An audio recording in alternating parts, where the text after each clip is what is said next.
श्री स्वामी समर्थ.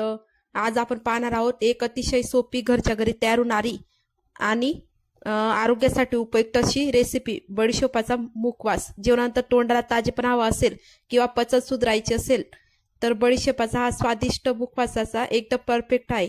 फक्त काही मिनिटात तयार होणारी रेसिपी तुमच्या रोजच्या जीवनात नक्कीच उपयोगी पडेल.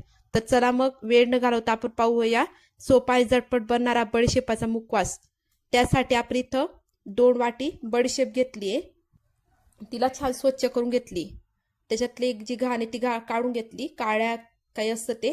आता इथं एका वाटीत मी 1.5 चमचा पोह्याचा चमचा घेतलाय, 1.5 चमचा मी मीठ घेतलंय. हवं तर तुम्ही थोडं काळं मीठ पण वापरू शकतात. आणि आता अर्धा चमचा मी इथं हळद घेणार आहे, म्हणजे कलर छान येतो मुखवासाला आणि हळद आरोग्यासाठी चांगली असते.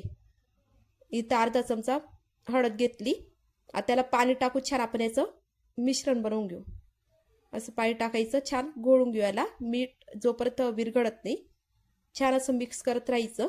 जास्तही पातळ नाही करायचं, असं घट्ट ठेवायचं थोडं. असं मिक्स केल्यानंतर आता आपण जी बडीशेप साफ केली त्याला हे लावून घेऊ थोडं थोडं करून. एकदम नाही टाकायचं, नाही तर बडीशेप एकदम ओली होऊ शकते. आता इथं मी थोडं थोडं करत आपलं हळदीचं आणि मिठाचं पाणी याला लावून घेते आणि छान याला चोडून घ्यायचं, म्हणजे सरीकडे बडीशेपला हे मिश्रण एकसारखं लागेल. असं छान मिक्स करत जायचं. बघा असं मिक्स करत राहायचं. अजून थोडं पाणी टाकते, परत मिक्स करते. आपल्या एवढं बडीशेपला एवढं पाणी बरोबर झालंय. बघा असं कलर येईल. आता हे मी आता उन्हात ठेवून देते. आता कडक ऊन पडते त्यामुळे ही बडीशेप पटकन सुकेल. तोवर मी आता इथं 1 वाटी तीळ घेतलीये आणि 2 चमचे काळं तीळ घेतलंय. काळं तीळ हे आरोग्याला छान असतं. त्यासाठी आता इथं मी कढई गरम केली, त्यात आता तीळ भाजून घेते आधी. असं तीळ भाजत एकसारखी हलवत राहायची, म्हणजे एकसारखी ती भाजली जाईल. बघा असं तीळ घेतली. 2 वाटी बडीशेपला मी 1 वाटी तीळ घेतली आणि 2 चमचे काळं तीळ घेतलंय. बघा आपली छान बडीशेप एकसारखी खरपूस भाजली गेली आहे. आता हिला आपण बाजूला ठेवू थंड होण्यासाठी. एकदम छान प्रकारे मुखवास झटपट तयार होणार, 10 मिनिटात तयार होतो. एकदा नक्की ट्राय करा.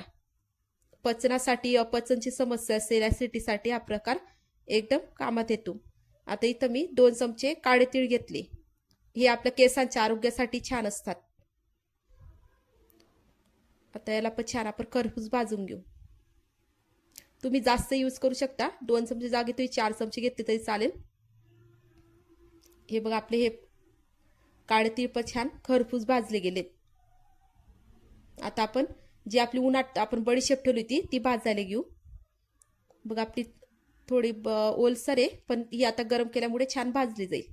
तुम्ही पूर्ण कोरडी करून पण भाजू शकतात, काही हरकत नाही. पण मी कढई तापली होती म्हणून लगेच भाजून घ्यायला घेतली ती. बघा अशी हलवत राहायची एकसारखी, ती सगळीकडे छान भाजली जाईल.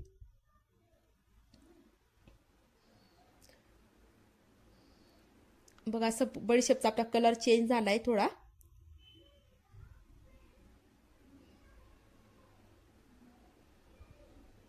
आपली बडीशेप अशी खरपूस भाजली गेली. आता मी गॅस बंद करून घेतला. आता आपण यात जी आपली भाजलेली काळी तीळ आणि पांढरी तीळ होती ती यात घालून घेऊ आणि एकसारखं आता मिक्स करून घेऊ. मी पांढरी तीळ थोडी आधी कमी घातली, परत अजून बघू मिक्स केल्यावर किती होते. परत अजून वरून थोडी घालणार आहे. तुमच्या अंदाजाने तुम्ही घालू शकता कमी जास्त. बघा अजून थोडी आपण पांढरी तीळ घालून घेऊ वरून. खूप टेस्टी लागतो मुखवास आणि करायला पण साधा आणि सोपा आहे. बघा असं छान मी मिक्स करून घेतलं. तुम्हाला मुखवासाची रेसिपी आवडली असेल तर व्हिडिओला लाईक करा, शेअर करा आणि चॅनलवर नवीन असाल तर सबस्क्राईब करायला विसरू नका. श्री स्वामी समर्थ.